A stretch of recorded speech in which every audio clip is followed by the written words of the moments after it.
Hi friends, this is Meena. Welcome back to Meena styles. ఈరోజు అయితే నిలువ టమాటా పచ్చడి చేస్తున్నాను. ఇది మంచి స్టైల్, అంటే ఈ మెథడ్లో చేస్తే 1 మంత్ వరకు కూడా ఉంటుంది, ఇంత కూడా పాడవదు.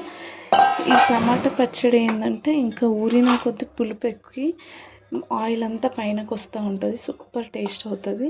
ఎన్ని రోజులైతే అంత టేస్ట్ పెరుగుతూ ఉంటుంది. నాకైతే ఇంట్లో ఎప్పుడు చేసి పెడతా ఉంటాను. నేను ఏదో ఒక పచ్చడి ఉండాల్సింది, చట్నీలు ఉండాల్సిందే. ఒక్క కర్రీతో తినాలంటే అవ్వదు నా వల్ల. అస్సలు రైస్ అసలే నచ్చదు, ఒకటే కర్రీతో అంటే అసలు నచ్చదు. అందుకే ఇలా టమాటా పచ్చడి అయితే చేస్తూ ఉంటా. చాలా బాగుంటుంది. నేనైతే కేజీ టమాటా తీసుకున్నా. కేజీ టమాటాకి ఒక పెద్ద నిమ్మకాయ సైజ్ అంతా చింతపండు పడుతుంది అంతే. నిమ్మకాయ అంత చింతపండు తీసుకొని అవన్నీ బాగా సన్నగా కట్ చేసి, నేను పళ్ళు తీసుకున్నా. ఒకే మంటలో మంచిగా మగ్గిపోతాయండి. టైం బాగా తీసుకుంటుంది ఇది ఉడకడానికి. సిమ్లో పెట్టి ఉడికించాలి. Note this point.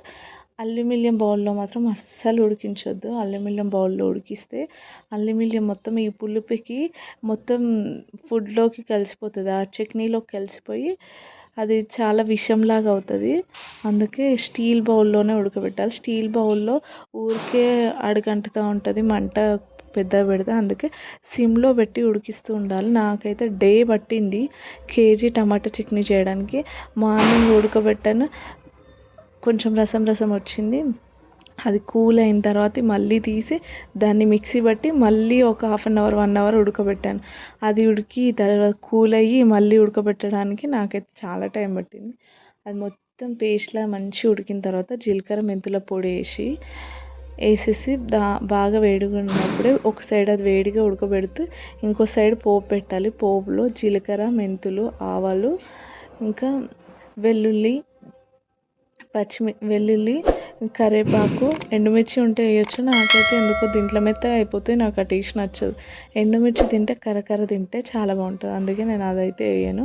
మినప్పప్పు వేస్తాను. మినప్పప్పు చాలా వేగిందనుకో అది కర్ర కర్ర ఉంటుంది. బుక్క ఒకటి రావడానికి నాకు అట్లా ఇష్టం.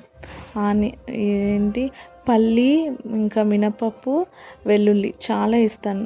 ఒక్కొక్క బుక్కకు ఒక్కొక్కటి రావాలని.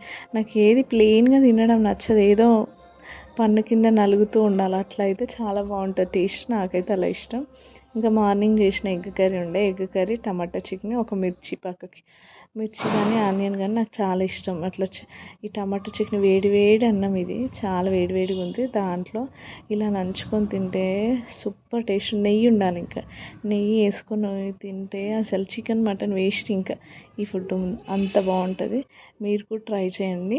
ఇది మళ్ళీ గ్లాస్ బౌల్లో స్టోర్ చేసి పెట్టుకుంటే 1 మంత్ ఈజీగా ఉండిపోతుంది, ఏం పాడవదు. చింతపండు సాల్ట్ సరిపోని వేస్తే అస్సలు పాడవదు. నేనైతే ప్రతిసారి చేస్తాను, మీరు కూడా ట్రై చేయండి. Thank you for watching.